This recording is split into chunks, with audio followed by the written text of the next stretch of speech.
Hey guys, hey ladies, hey friends, hey foes. We just wanted to take a second to remind you that while we're okay swearing your little ears are listening, you might not be, and that's okay. So here's your chance to pause us and wait for nap time, or pop in your earbuds. We hope you enjoy the episode.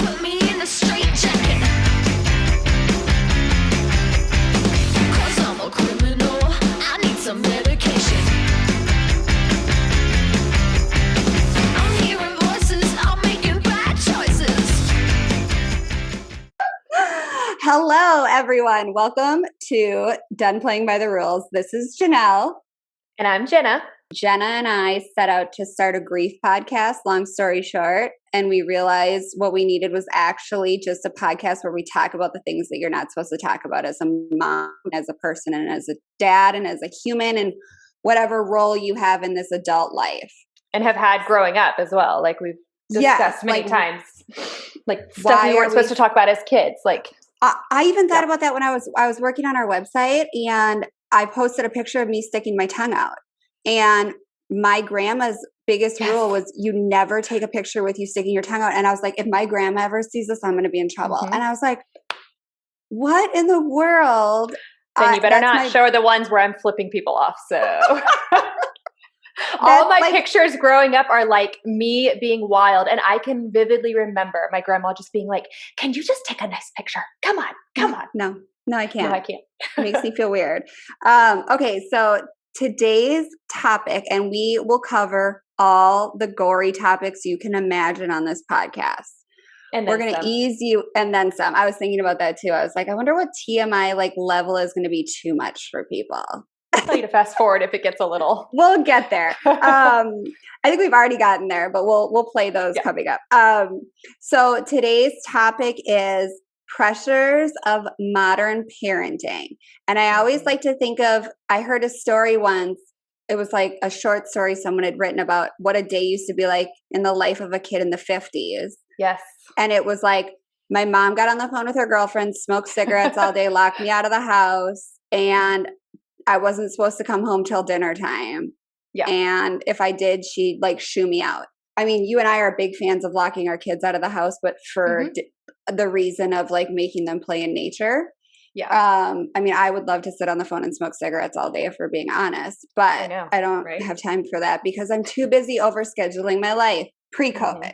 So you and I started talking about all the fucking unrealistic expectations for parents in this generation that we don't know why we're doing it, but because past generations did it and we feel like it's what we're supposed to be doing, we just force ourselves to do these things to put on an appearance. Yes. And I think it's not just parents either. It's people in general. I know I have a therapist who I love, and she has told me, I have sought out therapy for years and since a child, and for anxiety, and it was not commonly heard of back then. And now she's telling me she sees so many people for anxiety.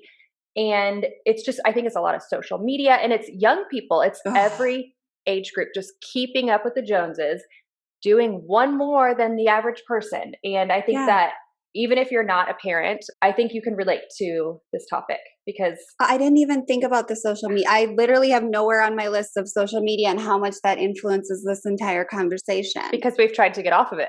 Because we try to stay off of it. But I wonder if I did a correlation because I was on it. I'm sorry, that comically small teacup is... Okay, so we do have a YouTube if you guys want to check it out, if you want to see us live. I am drinking from a tiny, what is this, espresso cup, because I asked my son to bring me a cup of water, and I basically feel like a giant. For the podcast. She's double fisting, and I have pinkies out, ladies. Every time I see your tiny latte or your tiny espresso cup, I'm like, oh, I hope she doesn't get thirsty. Okay, so and that's true. So prior to I feel like there's going to be before COVID and after COVID, but even I want to walk out of COVID having a clearer head in regards to where I put my energy. And I love the analogy of I have $100 to spend. So let's say I have 100 energy points to spend. Prior to COVID, I was wasting 97 of my $100 of energy points on bullshit that didn't matter to me and didn't serve me, but it was something that my mom or my grandma or my neighbor or someone was imploring me to do. And none of it was, I mean, some of it was important. Like, yeah, my kid needed PT after he broke his leg.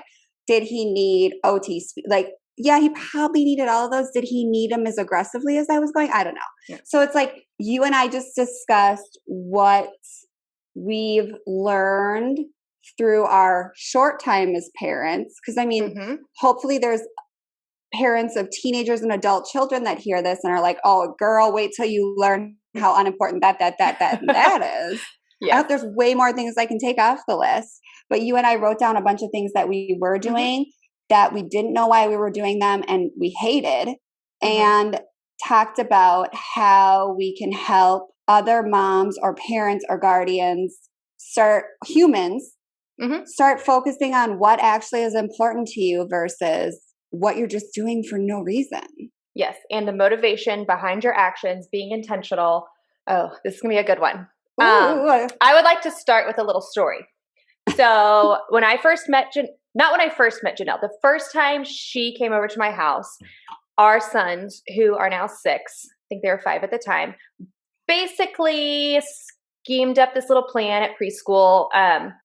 They basically came up to us after school and was like, my mom said I can go to your house. My mom said you can come over, kind of thing. We looked at each other and I was like, go ahead, come on over. I live far out if you don't mind driving. And she's like, okay. And the whole way I'm driving, I even called my cousin, and I'm freaking out because it just happened to be one of those hell mornings. My daughter loves to sleep, and she's now 3, but at the time she was, I think, like 18 months. She was little, maybe not even. And I had woken her up last minute, changed her diaper in the living room while shoving food down her throat, while yelling at my 5-year-old to get his bag, to get his shoes, to get his jacket. So, and he's feeding himself. So there's food everywhere, a dirty diaper on the floor, and it's a shit show, literally. And my cousin was like, this is actually a great first impression, because if she judges you or if she doesn't feel comfortable, then you know she is not your friend. And she was like, and plus, that is not your norm. So think about it. You don't ever have to like live up to these high standards. Like, she's going to come in and be like, this is her normal. And then when she sees your house all the other time, she's gonna be like, oh shit, like just a one off on that one. And so it made me feel so much better, but I did find myself apologizing. And Jenelle just kept saying like, no, I love your house. And she was just so kind and made me feel at ease, even though my son was running around with underwear on his head, and encouraged her son to do the same. And the friendship naturally developed, and I've never felt the pressure to have my house clean when she comes over, because her standard was already pretty low. Can't get worse than a dirty diaper. And it relieved me so much. And I sat there and I was like, why the hell did I stress myself out over this 40-minute drive? And she's a mom. She gets it. She's a mom of 2. And at the time, COVID wasn't even a thing. So of course we don't have extra hands in the morning. Like, we're outnumbered. We have a 40-minute drive to school. Like, of course my house was a shit show. And it was just like, made me think like, why did I do this? Why did I stress out over this? Why did I almost say, I'm not going to let my son have a play date because my house is a mess? Really? Is that what it's about? No. Or think about it. If you had said that day, like, so the boys schemed, planned this, caught us off guard separately, told us the story. And if you had been like, no, today's not a good day. And Ezra would have been like, why? We don't have anything to do. And you'd have been like, it's just not a good day. I'd have been like, okay, well, I guess like we're not meant to be like, she's obviously got some reason that like, so that's something that you and I have discussed is, and I'm the same way, like my house has to be clean, and it comes from an anxiety. It doesn't come from I'm better than anyone. My anxiety requires me to keep my house clean. My therapist calls it visual chaos. And so if things are messy, my anxiety is heightened because of the visual chaos. And so my clean house, my friends always give me shit about how clean my house is. And I'm like, you guys, this isn't like, I don't deserve a trophy. This is poorly managed anxiety. Exactly. And I can't have clutter because I can't see the landscape clearly of my day. And so you and I both are very clean, it also, when you told me this story, I was like, I wonder how many, I can tell you there's been a dozen times someone has wanted to have a play date after the gym, pre-COVID, after the gym, after preschool drop off, after any number of things. And I've said no because I didn't feel like my house is clean. Yes. And honestly, it was in my mind to say no. And my mind was spinning with excuses. But I struggle personally with sickness in general. And this is in January. Yeah. And I was already having a hard time socializing. And I had told myself, like, I need to start saying yes more. So I was like, yes, let's do this. And I am so fucking grateful I did. And we had so much fun. I'm sure I overstayed my welcome as per usual. I probably drank all your coffee. Borgstrom's are not well known of like when it's time to go. Oh, we loved it. And it was perfect. My husband came home like shortly thereafter and I'm like, I'm done for the day. Entertained the kids, kept everyone alive. Fun. It was such a fun play date. And everyone after that has felt way less pressure because we didn't care. Yeah, exactly. And so you and I started talking and we were talking about all the pressures of modern parenting. So your house needs to be clean. Everybody needs to be potty trained by 18 months. Everyone needs to know how to wipe their own butt by 2. All your kids have to be in 1,000 activities. You have to have a healthy, balanced meal cooked for everyone for every dinner. And like, then you add in the pressure of a husband and in-laws and extended family, and God forbid somebody has some sort of health problem and now you have like surgeries and like, but you're still spending all this time on like Mickey Mouse, my cousin calls it Mickey Mouse bullshit. It does stuff that doesn't matter. And so you and I kind of whittled it down to some of the top 5 things that we have quit, that we were religiously doing that served others and didn't serve ourselves, or we weren't sure who they were serving. There's some of this stuff I'm still like, this wasn't doing anyone any good. No. So why was I killing myself for this? Yeah, exactly. Okay, and I don't even know what your list is. So I'm excited because I feel like you know what my list is and I'm excited to hear yours. Yeah. So I will piggyback off of that. The clean house was one of my top ones. However, a clean house does bring me joy. Like you said, it is an anxiety reducer for me. If my house is a mess, my husband knows I'm going to lose my mind on him. And I'm going to be like, he actually made this skit about me and it's a joke. I can't wait that's going on the YouTube channel. So basically like he's pretending to be me. The house is spotless. And then there's one sock in the middle of the floor. And he's like, who the fuck left this mess? Why is this house so messy? And like picks it up and storms out of the room, because that is me. When anxiety is at its worst. It is not healthy, but that's where we're at. I lost my grandfather recently. The first thing after the call, I went and cleaned. Yeah. I reorganized toys in the playroom. Cleaning is yes. And it's just, that's something that I do. But it does bring me joy. Like a hobby of mine is organizing, and it is something I'm naturally good at as well as I enjoy it. So now I sit there and I say, am I doing this behavior because it brings me joy, or am I doing it to impress other people because they're coming over? My grandma recently came over to visit, and guess what I did? Nothing. I didn't do anything before she came over. Oh, I made sure she had clean sheets because, I mean, who wants to sleep on dirty sheets? I didn't have the laundry done.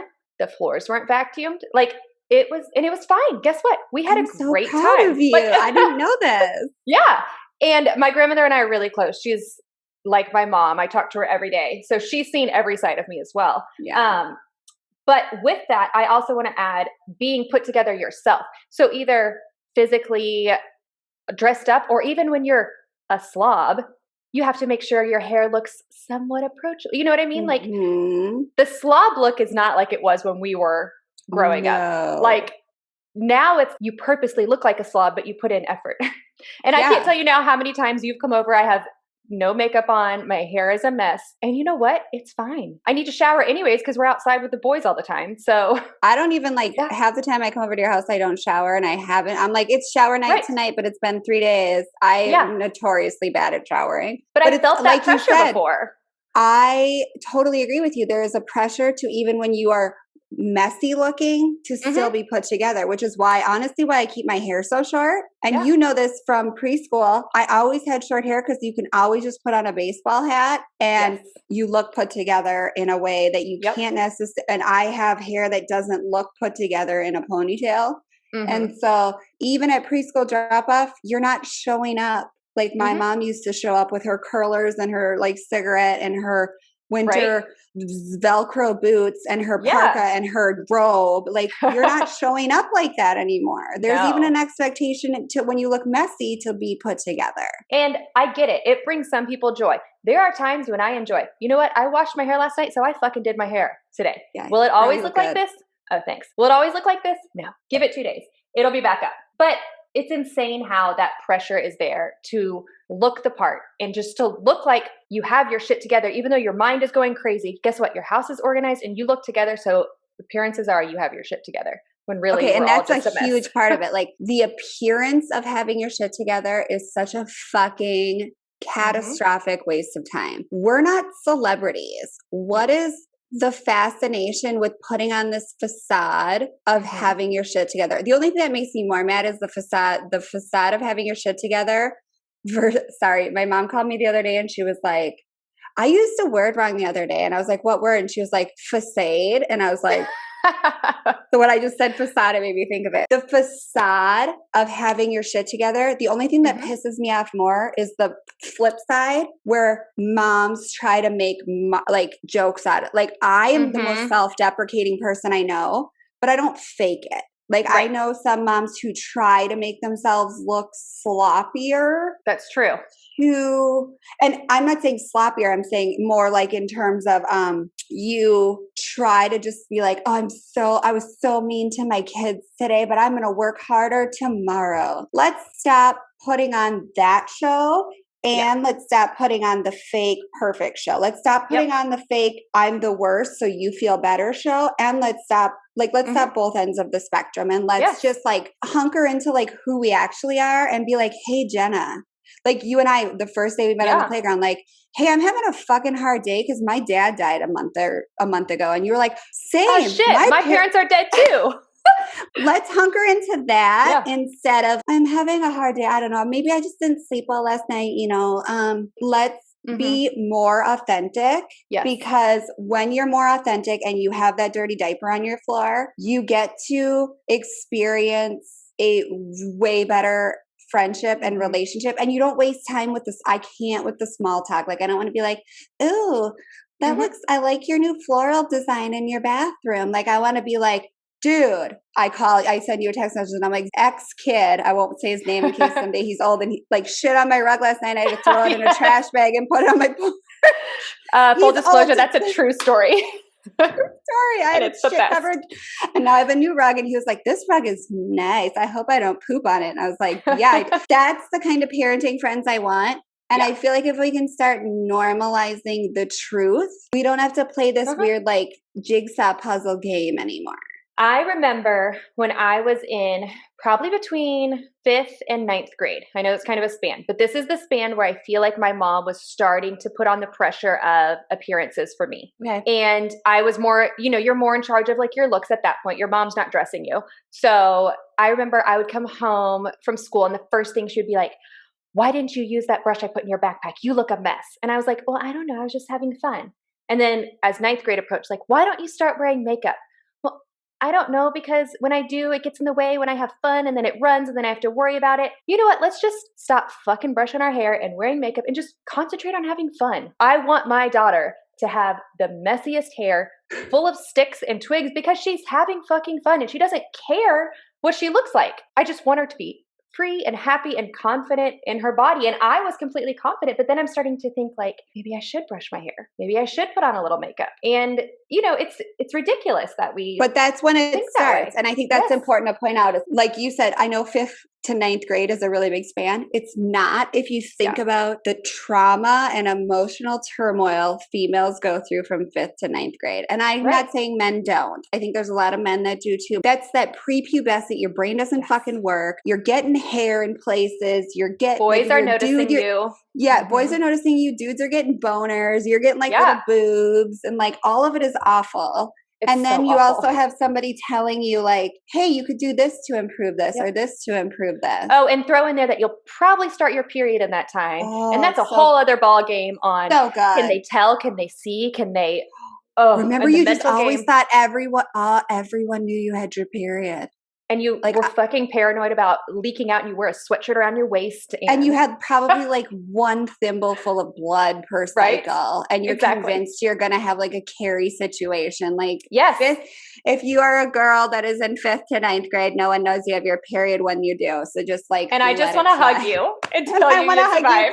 It gets better. Braces are the worst, but it gets better and you'll be way prettier. Trust me. And if girls are being mean to you, they're going to be huge losers and you're going to be awesome. And it's because they're jealous that you're awesome. So jealous. Oh, we're going to do an episode on bullies and jealous and where the bullies are now. Woo! Okay. Amen. Okay. So I'll keep going with my list and I want to take that. Love your list. Inward.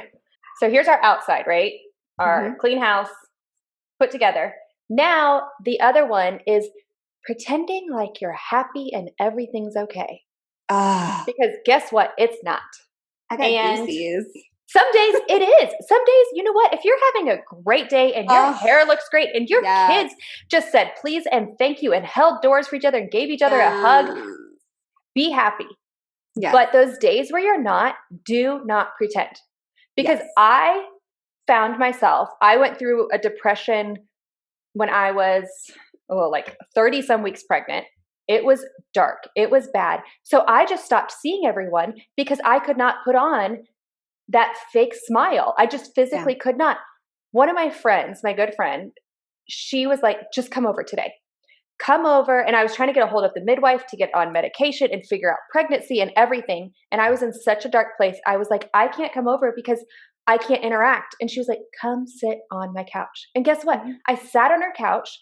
I don't remember anything from that day. I was in such a brain fog. And of course I apologized after. And she's like, why are you apologizing? Like, we hung out. We're cool. Yeah. But I felt like I was just like a lump of a human. Yeah. But to her, it was a great play date. Our kids played, I guess. I don't know. I think she fed my kids. Things were fine. I don't know. Right. And she's still one of my closest and dearest friends. And I finally was like, you know what? I don't have to pretend like I'm okay. Yeah. And if I do, then I don't need to be around those people.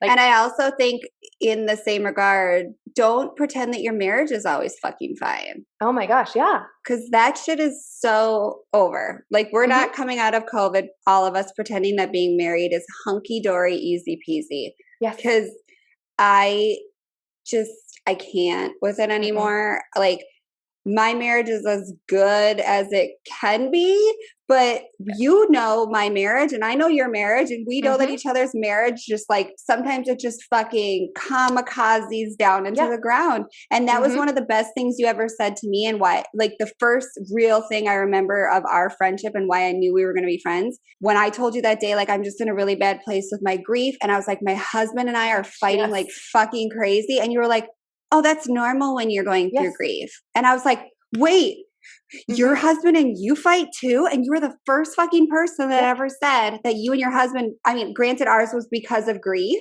but because of that gift you gave me that day, I can say to other people now, like, yeah, marriage is fucking hard. How do you do it? I want to be with the people that can say, my kids are fucked up. I'm fucked up. My marriage is fucked up. My stepmom is fucked up. My mother-in-law's fucked up. Like, tell me what is pulling you down so we can figure out how to like figure it out together. But also don't be that person that, oh my gosh, today, like if you're having a good day, have a great fucking day and be proud of yourself.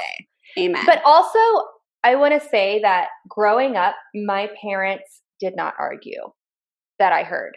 They were always happy, but guess what? They got divorced. So to me, that crashed my world, because in my world, it's like, I knew they weren't perfect. I knew there were issues, especially as I got older, but I had never seen adults in a loving relationship fight or argue. So I had no example of that. It took my husband and I forever to figure out how to healthily fight. And that is a true thing. Like, so we openly disagree in front of our kids. Yep. And is it always perfect? Like, oh, honey, you didn't put up the dishes. No, but we show our kids how to have those arguments, those disagreements, as well as how to resolve them, as well as it's okay to walk away when you can't handle it and come back when you're ready to talk about it. And I've noticed my kids are able to do that with me as well. There's been times during I homeschooled my oldest where he's like, I need a minute. And I think that is the best thing. And that's a great gift to give him. Yes.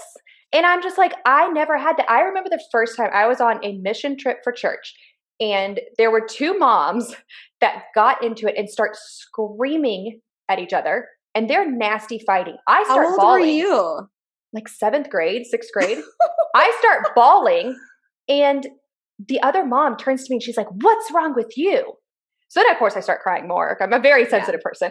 Yeah. And the other mom then pulled me aside and she was like, you've never seen adults argue, have you? And I was like, no. Like, I didn't even know why I was crying. It was just so uncomfortable to me. Yeah. And these were people that were supposed to be watching me and protecting me. And here they are dishing it out. And I'm like, are they going to like murder each other? Like, am I going to get left in Mexico? Well, I just want to see my mom again. Like, and, you know, I had never seen adults fight, and minus like TV. And so it was such an eye-opening thing. And I was like, I don't want that for my children. So if you're not okay, it's okay. And I find that I had never heard you say that before. And I've never heard anyone say that they'd never seen adults fight. Like my parents, also divorced, fought like fucking crazy in front of us, but never, ever, ever. And I agree with you in terms of, that's something that I've actually tried to emulate in my marriage is we used to be like, let's talk about this. If things get like heated, then we're like, we need to put a pin in this and talk about it later. But if things are like on the level, and even if we get in a fight, we still have it in front of our kids. And then at the end say, it's okay for mommies and daddies to fight. We still love each other. It's okay for me and you to fight, to my sons. It's okay for me and you to fight. We still love each other. We say sorry at the end of the day and we figure it out, and we'll always be a family. My parents never said that to us. My parents would fucking fight. One of them would go to like somewhere else for the night. And then they would just be like bitter to each other for 3 or 4 days, and we'd all tiptoe around. And then by day 5-ish, they would just be kind of coexisting again. And we never were privy to any of the like workings of it. It was just like, oh shit, stuff's getting heated. We would usually like go hide in one of our bedrooms. Oh my gosh, how unsettling as a child. And no one ever explained it to us. So I have also made it a point to always say like, mom and dads are going to fight. You and me fight to my kids. And it's okay. Because at the end of the day, we're all going to love each other and smooch each other. And tomorrow, everything will be fine. Yes. So that's a great point. So like, it's okay to fight in front of your kids, but give them that reassurance, especially if you have an anxious child or a very observant child. Yes. Even if you don't think they're watching, they probably are. And watching everything. Hug each other, or go hug your children together, or everybody have a dance party, or cuddle up and read a book as a family. Just do something to show them this is resolved. It's done. We're back together. And I think that having those arguments in front of kids is so important. My son actually told my mother-in-law, my mommy and daddy fight in front of me. And that's all he said. And she came to us and I was like, well, we do. We don't fight. We disagree and we have conversations. But, you know, and I even admitted, I was like, we have been having a hard time. This was during COVID. And my husband is home all the time. I'm home all the time. The kids are home all the time. Everyone's fucking home all the time. Right? There's a little more like he There's needs a lot it quiet. Of friction. I need it quiet. Everyone needs it quiet. But then we have a 3-year-old running around and we have a puppy and kids that perform / the one-upper. My kids, especially, I feel this pressure now that I homeschool. I don't know about you. So those of you that don't know, we both had our kids in preschool, and we had enrolled them in a local private school because it was super low classes. Our boys both needed that little extra maturity still. So we enrolled them in a private kindergarten together. Yes. And they loved each other, and we thought it would be great for them. So they can both be a little anxious. My son has a really hard time paying attention. He needs those lower class sizes. And then COVID happened, and the as I'm sure a lot of you know, the private schools exploded. So we decided we were going to homeschool. I was a teacher before, so this thrilled me because I was like, oh, this is going to be so easy. I taught 25 kids in a classroom. I could teach one. Well, I feel the pressure of my kid needing to perform more than ever. I would test 25 kindergartners, record their scores, send it to their parents, be on my merry way. Now, when my kid gets something wrong that I know I taught him, it is like a personal blow. And I feel that pressure of like, oh, what level are you on? Oh, what da-da-da. And I'm just like, well, my kid's still only counting to 20. And sometimes we still forget 13. But why do you think you feel that pressure? Because I'm a fucking perfectionist. And but like, it's you how were I a grew teacher, up. Like, so you know you're doing it correctly. Like I wasn't a teacher, so I have no fucking clue if I'm doing it correctly. And I don't. Maybe I'm just on really good drugs right now. Yeah. Oh, because I wasn't a teacher. That could be it. Yeah. And like, I don't know about you, but like people, I feel like comment on your kids, how cute they are and how smart they are. And I have gotten all the time how smart my son is. So I feel the pressure that he does. He needs to be smart. Why? No idea. This kid is brilliant in his own mind. He has a very unique mind. He is going to be something amazing one day. But then when I see him performing low on certain things, it strikes a nerve with me. And it's that perfectionist and that, you know, your kid is so smart. Well, now he's like an average kindergartner. And I've had to tell myself, you know what? My kid has finally learned to sit in a seat and focus. Yeah. My kid has learned to count to 100 when he could only count to 20. Mm-hmm. My kid has learned how to express himself in ways he never was able to. And that is beautiful. That's going to be so much more serving in his life than whether or not he can jump count or whatever that shit is called. Yeah. And as a teacher, I know, so I struggled with test anxiety. I would always perform low on tests. Even though I was top 10% of my graduating class, my test scores were awful. I didn't even take the SAT because I knew I could not handle it. Somehow, I wrote my college essays about how I was awful. How did you get into college? Exactly. I wrote my whole essay about how I was awful at test taking. So I took the ACT, but I justified it with my essay and I got into the college I wanted to go to. But I think that it bothers me because I know that feeling of not being able to perform. Yeah. And then I see it in my son and I'm just like, I don't want that for him because I don't want him to have that anxiety. Well, guess what? He already does. He really struggles with focusing. So there's a double whammy. Yeah. And so it just strikes a nerve with me. And so you know what? If we have to homeschool our whole lives, guess what? We will. Sorry, Grandma. My grandma wasn't thrilled that I told her that. I know. I have a girlfriend that was like, oh, you know, because we're moving to Chicago. And she was like, oh, well, you'll be settled before the school year and you can get signed up for spring activities. And I was like, we're safe. Like, I'm not ready to tell her. Like, we're staying home again next year too, because he is so happy and thriving. And I don't know where we're going to be. You know, it's just, and that's interesting because you and I have so many similarities, but like I perform very well on tests and you were top 10% of your class. I was embarrassed when I had to submit my high school transcript to be a homeschool teacher because my GPA was like 2.3 or something. And I was like, they're for sure just going to write back like, you can't teach children because you're barely literate yourself. Yeah. Which they can't do. If anybody wants to homeschool, you could just tell them you're homeschooling, even if you barely graduated. But I performed. The only reason I got denied to all my colleges, but then I took the ACT and I performed well enough that I got into like 2 and I picked the one I wanted. So like I have the opposite, but I relate to that in terms of, and this is one of my things, is I was very athletic growing up. I was somewhat athletic, but athletics were always very drilled into my extended family. And I do not have an athletic child. And you have a naturally athletic child in the things he chooses to be athletic. And you and I both we're not sports families. I thought that the best way to serve my child was to give him a chance in every single sport. Yes. And he is not that kid. But I still had it ingrained in my mind from my parents that you give them a chance in every sport and then they pick their favorite and they stick to it and they work towards it, even if they're not good at it. I don't have that kid. And when I started stripping away the activities, I realized I have a kid that's going to be into like drama and theater and building stuff and STEM activities. Yeah. And I love it. It's just something I'm not used to because that was not my, like, I like social things. He's a social kid, but he is not going to be an athlete.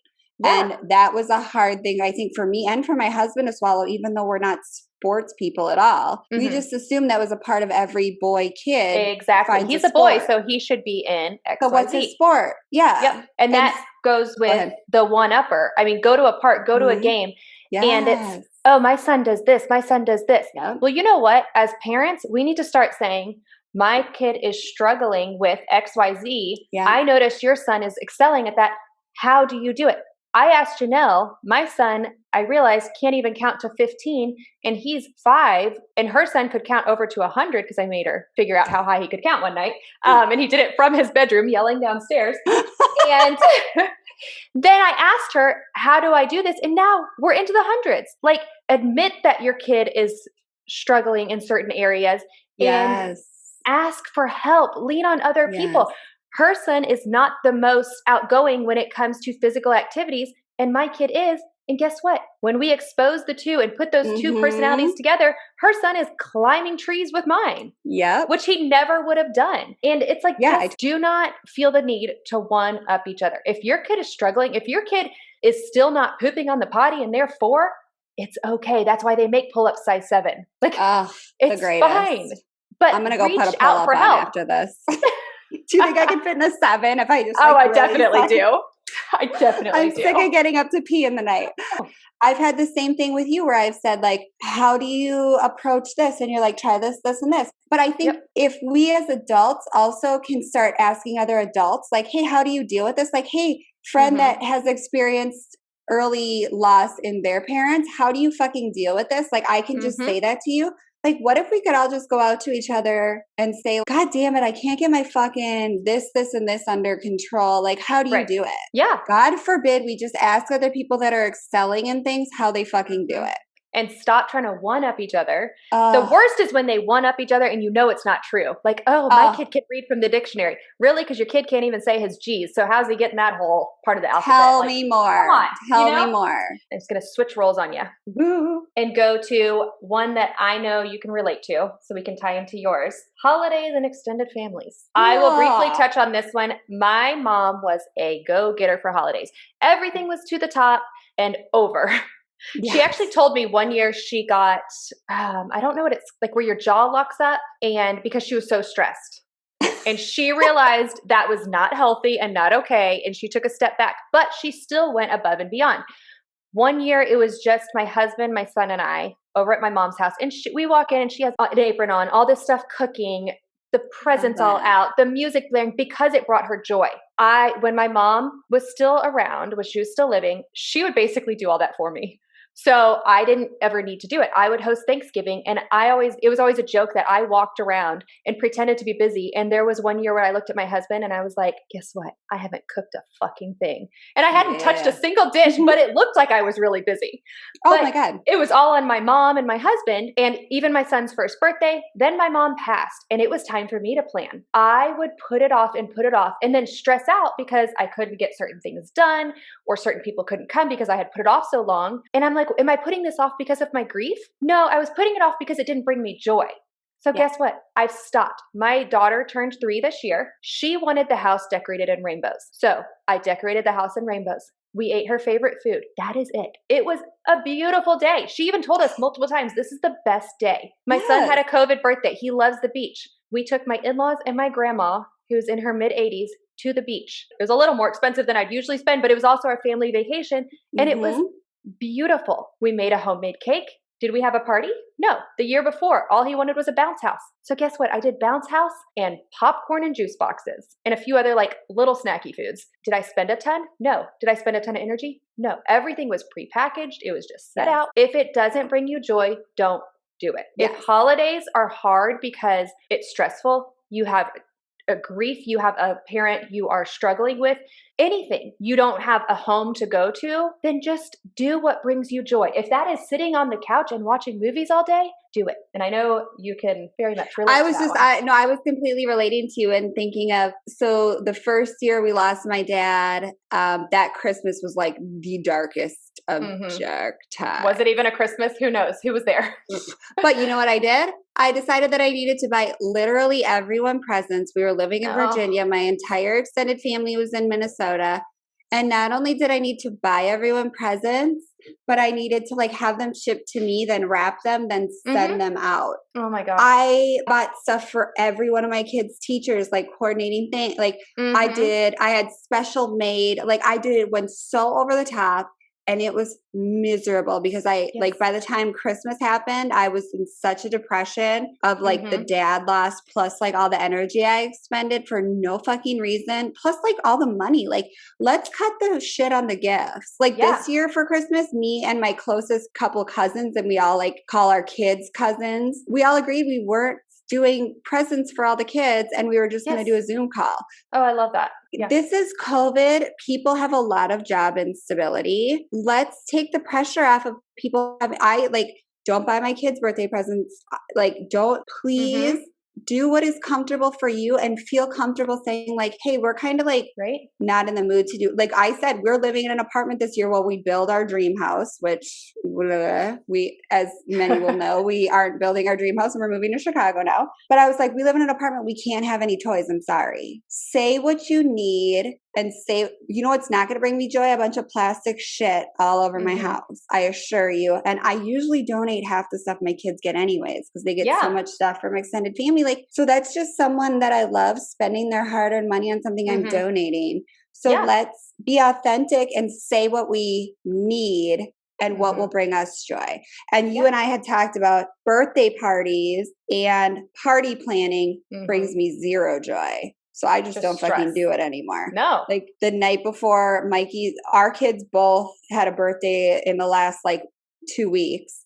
And your daughter turned 3 and my son turned 4. I like blew up a balloon with my mouth that was a 3 or a 4 and put it up we hung it from a ceiling vent in my apartment and they ripped it down and beat the shit out of it. And it was gone in an hour. And I was like, oh, I don't want to wrap all these presents. So I just put the Amazon boxes cut open.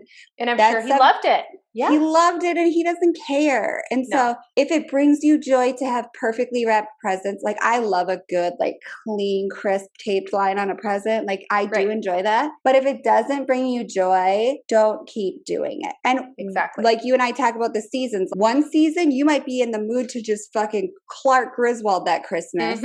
But the next year your dad dies and you're not in the fucking mood to do anything. So why are we faking it? Yeah. Or the reality that your dad died and now you're dealing with the feelings 2 years later is perfectly acceptable too. There is no timeline on grief. I completely agree. My sister, and she can tell me she doesn't want me to say this, but I'm saying it. She is having delayed grief right now because she was so immersed in the care of my dad at the time that now we're 18 months out and she is having a lot of grief issues now where mine was really, really dirty and gritty for the first 6 months, but I was in Virginia, so I was removed from it a little bit more. And so I think I processed it as it was happening. Where she did it because she was so involved in his day-to-day care and she was there the day it happened. So so let's not put timelines on shit. Let's not put timelines on how long it takes someone to get over a divorce. Let's not put timelines on how long it takes someone to get over a job loss. Let's not put timelines on how long it takes someone to get over a sick child. Like my son had a medical emergency when he was 2 weeks old. And I still can't talk about it at the doctor's office without crying. Let people have their fucking time and be authentic. Yes, exactly. Yeah. Amen. I need to take a minute and have a sip out of your small latte cup. Okay. It's all gone. It's all gone. God damn it, I knew it would be. Okay, so like we said, here's another thing that I was doing that wasn't bringing me joy. Was bringing me joy and then ended up not bringing me joy and I couldn't stop doing it. So I don't know if you were aware of this, but I had always wanted to be the mom. My dad was super involved in all my school stuff, and my mom was until a certain age. My mom suffered sort of like a mental health crisis when I was maybe 11 or 12 and kind of was never the same again. But before that, she was your completely typical mom. So my parents were always super duper duper involved in our school. Like they chaperoned every field trip. They were at everything. They were hall monitors and lunch monitors and visitors and So when my kids started to go into school, I was like, well, I'm going to be involved in everything. And when we moved here, I had never moved away from my family before. And I was like, okay, well, I'm going to sign up for everything so that we make a ton of friends and have like kind of a family, which ended up being quite a blessing when my dad did pass and everything was a nightmare. But when I couldn't come out of the grief after losing my dad, I was involved in so many groups and so many, I mean, I was involved in every like PTA. I was I remember that. I actually think I asked you. You asked me to do something once. Yeah, like get coffee. And you had like boik or I don't know. I think you asked me like 4 times to do something. And I literally had something every time. And I remember saying to my husband, like, she's going to stop asking me soon. But they're all true. And I could never do anything because I was involved in every committee, every parenting group.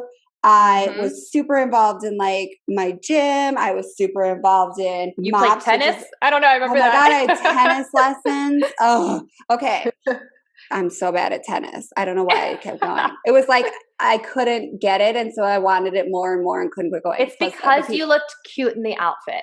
I hated those skirts, but I liked the people I played with because they were like legit people. Like they'd swear and be like, fuck this, my kid's being such an asshole. And I was like, yep, okay. You're my people. I like you. So when my dad died, I couldn't keep up anymore. Like I was drowning. And this was months after he had died. And I remember I typed, because I was co-chairing or vice president of some group and I had to quit. And it was a really precarious time to quit. And it meant like the group might not be able to keep going or something. And I wrote the email and kept it, even though I was really good friends with the girl I had to send the email to. And she knew what was going on and she knew what a mess I was. I didn't send it for a fucking week. And I read it to my husband every day. Of course. And he was like, I need you to start quitting things because your mental health is more important right now. And you cannot stay involved in all of these committees and subcommittees and PTAs and this and that. And I was completely putting my family on the back burner and my emotional health on the back burner because of all these commitments that weren't really real life commitments, but they felt like they were really real to me. And I don't know if that was just like a part of the grief where you can't differentiate between like reality and fiction, but I couldn't quit this shit. And I kept doing it for months after I was like able to.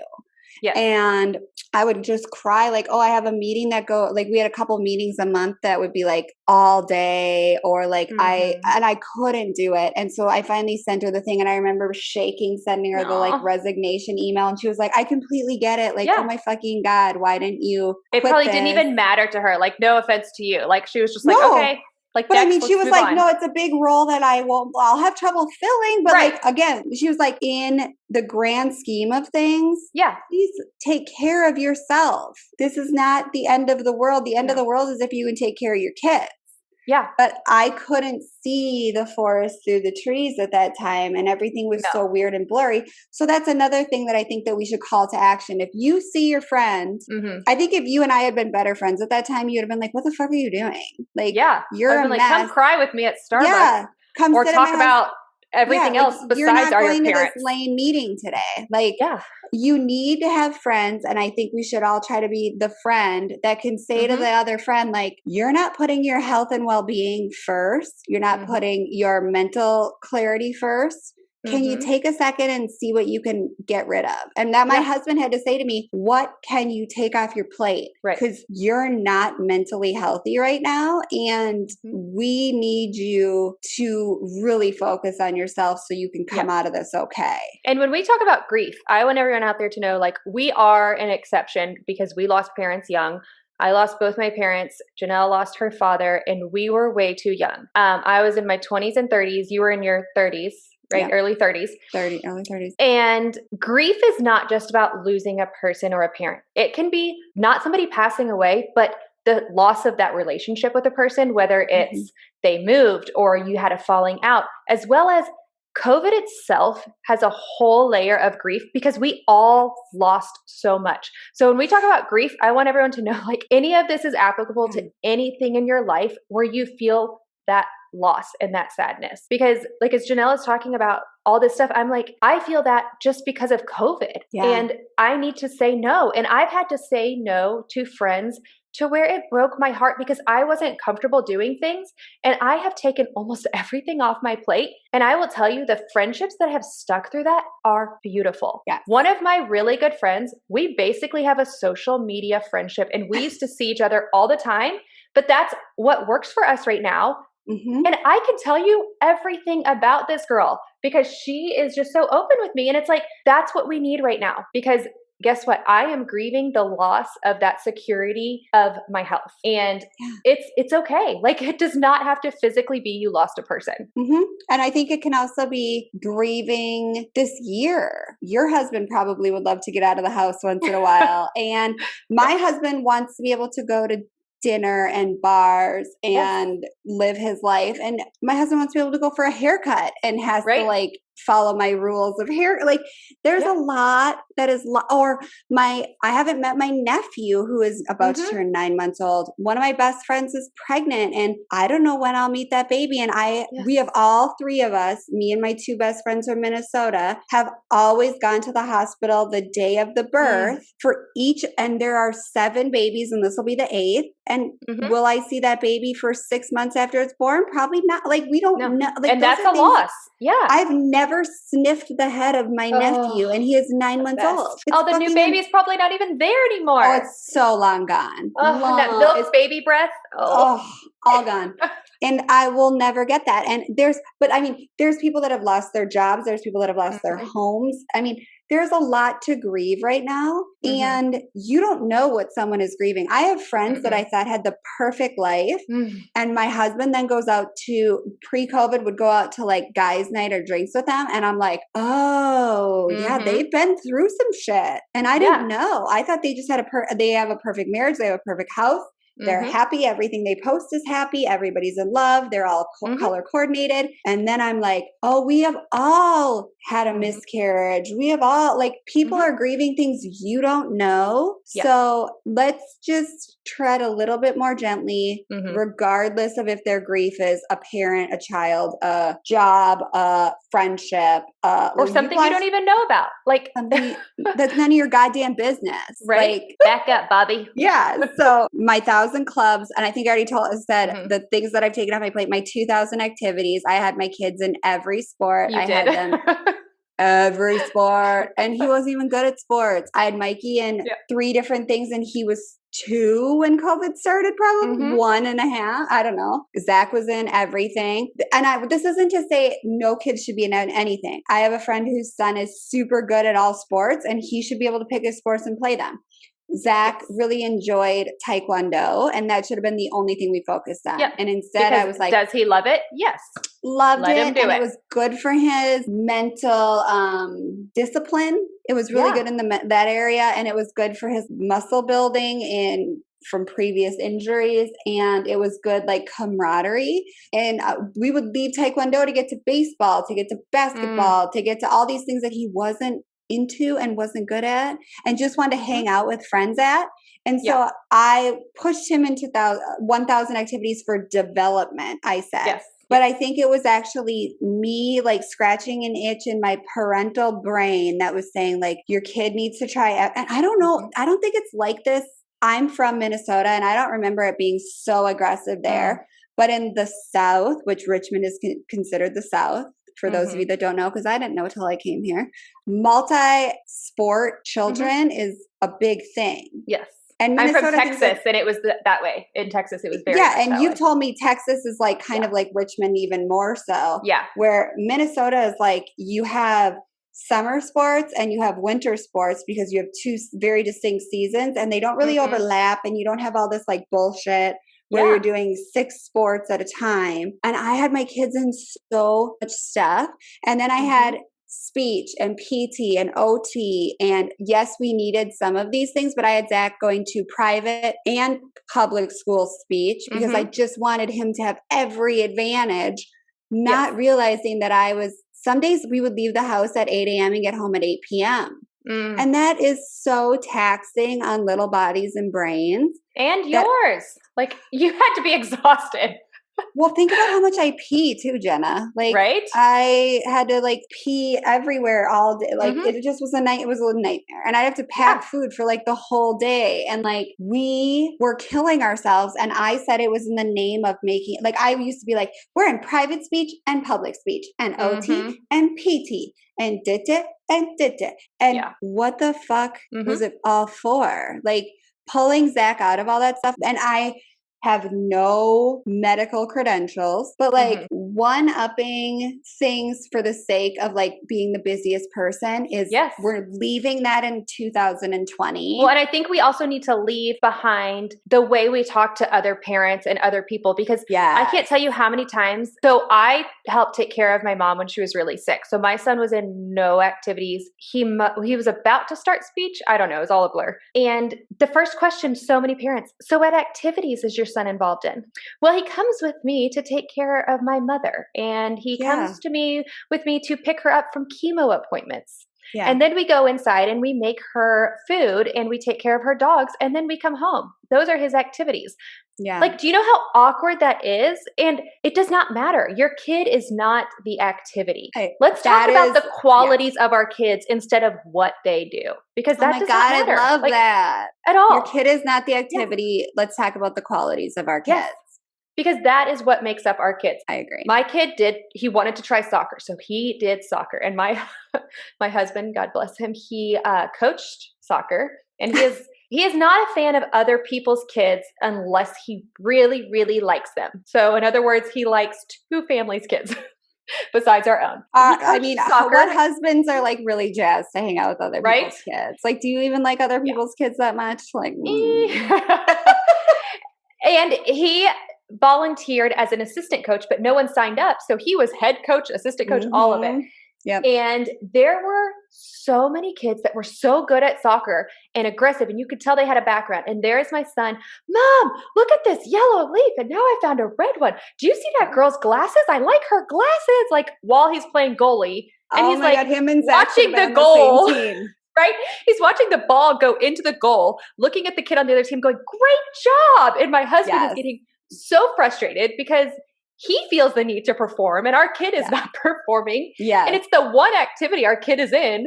And I was so proud because I'm like, but my kid was the one helping the other kid up when she fell, going up to parents and being like, your kid is really sweet. And I was like, you know what? I am more proud of my kid, even though he never dribbled the ball the right way. I don't even think he touched the soccer ball. Probably the one time he did, he probably picked it up and was like, here, do you want this? It's just that pressure. And so at one point I was like, yes, I checked the box. My kid has been in an activity. But why? And we did do speech, but that was because we kind of had to.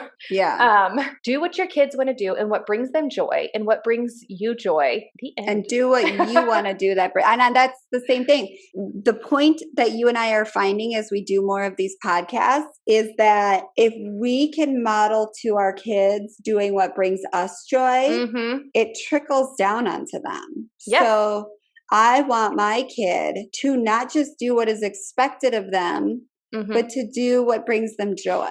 If Zach says, I want to be a street vendor in Times Square because I think selling hot dogs, like, then let's make the best fucking hot dogs. Come on, son. I can't wait to come eat your hot dogs. Like, I want them to feel like they can run wild with whatever works for them and not live by this weird expectation. Like, I was thinking today before I got on the podcast, I was like, ooh, I got to get all these dishes in the dishwasher because my grandma told me when I was a kid, you shouldn't leave dishes in your sink overnight. Right. Because what if someone breaks in and then the cops have to come and then you're on the news? I mean, people are going to be concerned about those dishes.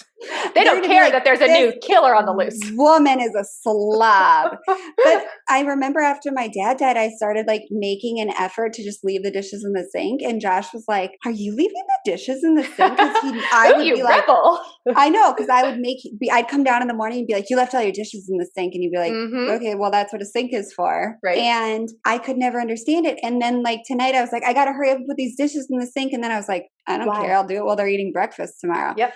And it sounds so trivial to bring up leaving dishes in the sink, but like, let's extend on yourself. I would much rather snuggle the kids for an extra couple minutes before I jump on the podcast and like get my beverages together than worry about putting the dishes in the sink. And that is my other thing. And you and I talked about this, and I think you said you still do this because it brings you joy, but it didn't bring me joy anymore. And so I had told you I used to dread birthdays and Christmas and all things when presents would come into the house, because I was brought up that you need to write a formal thank you card for every gift anyone ever receives. So Christmas would come, my husband would get 20 things from extended family. I have a huge extended family. Like I think I have like 45 or 50 cousins on one side, but we all send stuff to each other. And I'd have to write a formal thank you card for each thing one of my kids got. Yep. Each thing I got, each thing my husband got, because he's not going to write a thank you card, and each thing the family got. So I would buy thank you cards by the hundreds. And go through them multiple times a year. And after my dad died that Christmas, I was like, I pulled out the box of thank you cards and I'm sitting at the table. And I was like, Josh, I don't think I can do this. And he was like, so don't do it. And I was like, well, I have to write the thank you cards. Do you think I could just like print a template? Or do you think I could have, like, do you think you could do it? And he was like, I'm not going to write 100 thank you cards. I have a job. And I was like, okay. And he was like, I mean it. Don't do it. And I was like, well, how do I just not do it? And he was like, you just put them back in the cupboard and you don't do them. And he's like, I'll text my family, and you, if you want to text your family. And I don't even think I did. I don't remember. But since that day, I don't even know where my thank you cards are right now. And I would never even put them away, because anytime something came in the house, I took the receipt and stuck it in an envelope and would make sure that I'd write who it was from. And I would take the back. Every time my husband opened a card, I'd say, write the amount of money that was in it on the back so I can write a thank you card. And I was doing it for his family, my family, like all the families. And when I gave myself permission to stop, it was like a world opened up of time to me. And now when a present comes into the house, I can enjoy the gift instead of dreading the thank you card. And here's something that I think will shed light on that perspective, which I don't even think I told you, Jenelle. So my dad's family lives in Indiana, and so we don't see them a ton. And we grew up in Texas, so we really didn't see them a lot. But since my dad passed, we are closer with them. And both of my grandparents were still living at the time. This was this Christmas. And my grandparents always send us a check for our family and do what you want with it. We decided to save our money and buy a new truck and fix it up. So I wrote them a thank you note saying, thank you so much for this money. We really appreciate it. We used it towards purchasing a new truck, and now we're going to fix it up. My papa, my grandfather, got this note, and he felt in his heart to double our Christmas money and send us another check. I got the check, and it brought me to tears, because we don't communicate a ton with that side of the family, just because we grew up like that, and there's no excuse, but we just don't. I was like, I'm going to write him a thank you. So I'm driving in the car one day thinking about it for some reason. And I was like, you know what? I'm just going to call him and tell him instead how much that means to me. I'm trying to not get choked up. I called my grandpa. I'm not going to either. I called my grandpa and I talked to him, my papa, and told him how much it meant to me. A week later, he passed away. Oh, I knew it. I know. One of those. And I sat there and I was like, I'm going to write a thank you. But you know what? The phone call itself cost me nothing. It made me feel good. And then I was left with that the last interaction I had with my papa was a thank you. And then he got to give me a gift, and his love language was like giving people what he could, whether it was his time or gifts. And it made me realize, like, much to your point, you know what? Be grateful for those gifts, but just say thank you. You don't have to write this letter, because guess where that thank you card's going? In the trash, probably. And then you have to get a stamp, and you have to address it, and you have to print your stupid address spreadsheet, which I know I don't even know this for a fact. You have an address spreadsheet, don't you? It's right there. Yeah. Okay. Perfect. Of course, because you and I are like that. Yeah. I think that there's just, and that goes to make another point. Like, yes, throw away things that aren't bringing you joy, but also, can we just tweak them and modify them so that they're more serving? Yes. Send a text message or phone call. Connect with those people. Not a one-sided, like even though people say texts are not personal, at least it can be a conversation of thank you, we appreciated this, here's a video of us with it. Versus a thank you that somebody just reads and they probably forget about, versus an actual phone call. Like, just make your interactions more intentional. And I think that's huge. And I think it's huge to think of the fact that we don't have to cut things out. We can modify things so that they work with our current situation. Like what you did will be something you will always remember.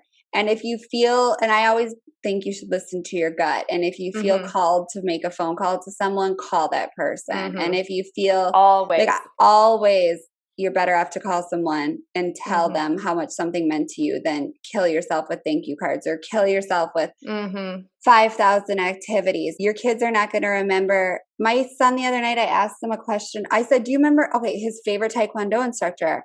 He was madly in love with her. And I said, do you remember Master Blah? And he goes, no. He's not going to remember the stuff that I think he's going to remember from these activities. He's going to remember the snuggles on the couch when we watched the funny movie and I laughed until I snorted. And he's going to remember going over to your house and bringing over a petrified fox foot. And he's going to remember all that like weird shit that doesn't cost any money and doesn't cost any time. No. I really want to find the equation of like this plus this equals most happiness. So is it like fun plus mine is fun plus sleep plus coffee makes me the well, I think it's really important. So I wanted natural childbirths with both my children. Weirdo. And I know.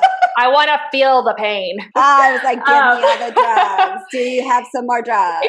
And one thing that a birthing coach told me was ask why. So whenever somebody would come to you with something, say why. So whenever these societal norms are put on us, say why. And is that going to benefit me? So in childbirth, you ask that, is that going to benefit me and my baby? What are the risks? What should I be aware of could happen if I choose this route? What is the alternate route? I think we should ask ourselves that on all of our things that we do. And then it'll become natural to say no, to say yes, to say why, to all of these things. Why am I still friends with this person even though they treat me like shit? Why am I writing thank yous when no one else cares, when I could just make a phone call and actually connect with these people? Ask yourself why, what are the alternatives, and then just do what brings you joy. And how did you learn how to ask yourself why? Probably because I ask why about everything. But I think that's an interesting thing is like, and I think we can bring that full circle too, is like, I grew up in a house where you don't ask adults why. Like, that's all I ever asked. And my kids do too. But see, I grew up in that like weird 90s time of like, you don't ask an adult why, you just do what they say. And you and I are consciously making the effort to raise children that ask questions and are curious. I literally still can't ask myself why. Like when you were just explaining that, I was like, how do you learn how to ask yourself why? I would for sure be, I don't have any education degree, but I'd be the principal of all the schools by now if COVID hadn't happened, because I was so headstrong in like needing to be involved in everything. I don't possess the ability to ask, why am I doing this? And I just wonder, is there a way to expand your ability to say, why am I doing this? Because I don't possess that. And like you said, you asking yourself why in front of the kids teaches your kids that critical thinking skill of saying like, why am I hanging out with this kid that doesn't make me feel good? Or why am I doing this thing? Why am I smoking under a bridge when it doesn't like align with my goals? Or why am I want my kids to question why they're doing things, because I never did.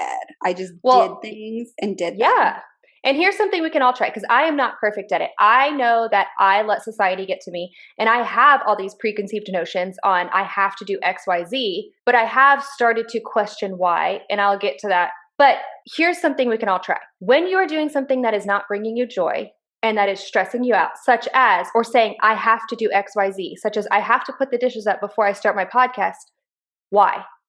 Just add why to the end of that sentence. And if the rationale is not serving you or not bringing you joy and does not benefit your family, then say, can that wait?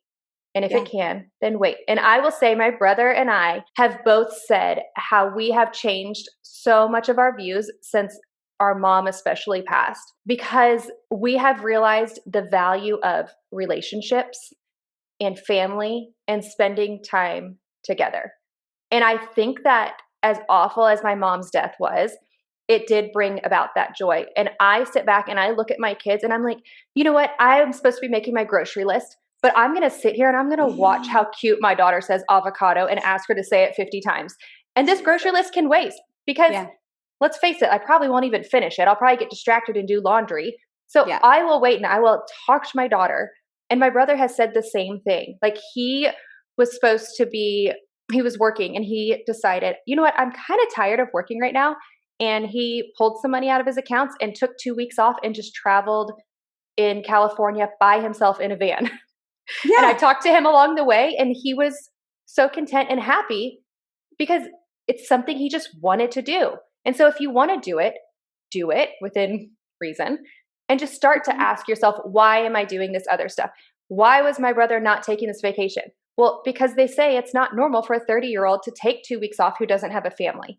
Well, why not? He can still have a vacation just because he doesn't have a family. Like, just do it. I'd rather go on the family-free vacation at this point. In a van, right? Like, sign me up. Sign me up. Yep.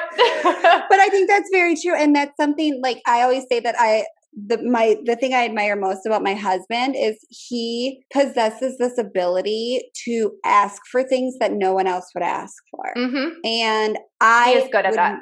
It's crazy. It's crazy. And because of it, 50% of the time he gets something that no one should get. It's banana. And because of that, he has built a very good career for himself. Right. Just because he's willing to say to someone like, do you want to give me that for 50% off? And they're like, yeah.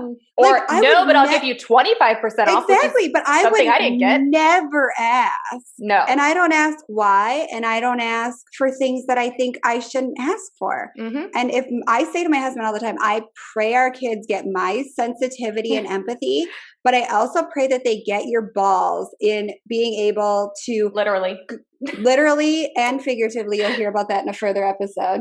I hope that they get the balls to be able to just go and ask for the craziest shit. Because if you ask for some crazy shit, half the time you're going to get that crazy shit, or you're going to get half of that crazy shit. Or you're going to at least get the confidence to start asking for it. But I will never, I mean, let's pretend like whatever that secret is. I've never read it, but I know that it's a big thing.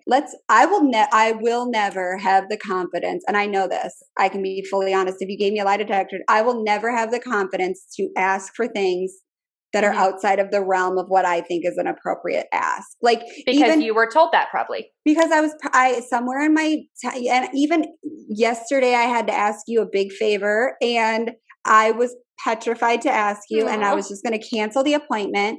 I called my son. One son had an important doctor's appointment and my childcare fell through.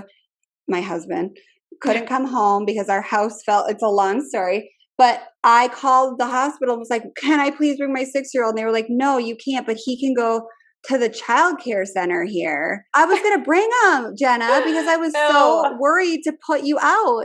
And I couldn't even think to ask you. And I was like, and when I dropped him off with your husband, I was like, I'm so sorry. Thank you. You've been so helpful. And he was like, it's fine. Like, I don't even know where Ezra is. Go find. He said, he was basically to Zach, like, go find Ezra. Yep. And it was not a big deal, but I hate asking for things. I do too. Mm-hmm. What if we could all just ask for stuff too? Like, can we make a call to action of like, this week, let's try to ask for one thing. I've already done mine this week because I asked you to watch my kids. But can we ask for one thing this week that we're not sure we deserve or we're not sure that we should ask for and just see what happens? Do it. Yes. And if you get told no, you get told no, but it's practice. Mm-hmm. And if you get told yes, holy shit, that's awesome. Now you got something that you wouldn't have had otherwise. Yeah. Starbucks in your car alone. Anyone? Oh, yes. Yeah, no, I think those are great. So I think it ties into a lot. We have set up social media. You can find us on Facebook, Twitter, Instagram, all the stuff. We're super hip. Things. Oh my God. So hip. Guys, I don't know if you've heard, but there's a thing called Twitter. Tweeter? It's like MySpace. I don't know.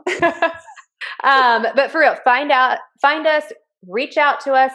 We post stuff. We're very open. Hit us with questions. Anything. Tell us topics you want to hear about. Topics that we're going to cover are on the webpage. It's kind of just like a general outline, but like we're going to talk nitty gritty. We're going to talk light and easy. We're thinking about talking about some books we're into, but we're also really into like true crime. We're going to talk about private infections we've had. We're going to talk about cosmetic surgeries we have or have not had.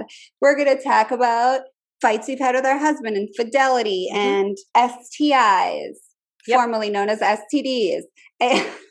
And we want this to be an open forum. The only thing we ask, because we think it is very important in today's society, is that everyone be kind. Be kind to us, be kind to each other, and be kind to your children. Like, we want to raise kind children, and we think that that is such an important message. It doesn't mean you have to be perfect. It doesn't mean you have to have your shit together. It means you can still cuss.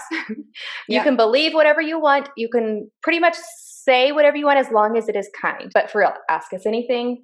But also know that you and I, Jenna, how many times have you screamed at your children this week? That is a good question. So, but let's just say, like, let's not be like, be kind to your children because we're super kind all the time. Like, I was loud lady clapping at my kids. I call that parenting. I mean, that's just parenting to me. I do not want people to think that we're sitting here being like, be kind, be love, be joy, be sweet. We're also like, hey, fuckers. What did I tell you I said to my kids the other day? Stop dicking around. And my grandma was like, that's not even a game. Nobody's even flinching at stop dicking around over here. No one did. And that's why my grandma was like, oh my gosh.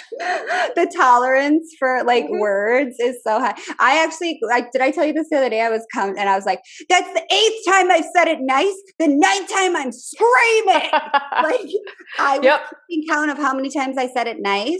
And then I was like, the 9th time I'm coming in there screaming. Yep. And to be honest, if you see us out, chances are I will yell at my kids. I will reprimand my kids because that is something that I have let go. Yes, because the pressures of being a mom is you have your shit together. Guess what? My kid's the one that's in Target licking the floor during COVID while my son is in La La Land still in the Lego aisle. So I want to tie this up with a quote. Ooh, welcome to Quote Corner. This is a new segment. I did send this one to you. Oh God, it was good. Yeah. And it's the pressure we put on people to be everything is making most of us feel like nothing. And that is by Mary Widdicks, Widdicks. And I just thought it was beautiful and really tied up what we were talking about. The pressure we put on people to be everything is making most of us feel like nothing. Take that pressure off, strip it away, ask for help this week, ask why, bring yourself some joy. And of course, remember to call your therapist. And take your meds.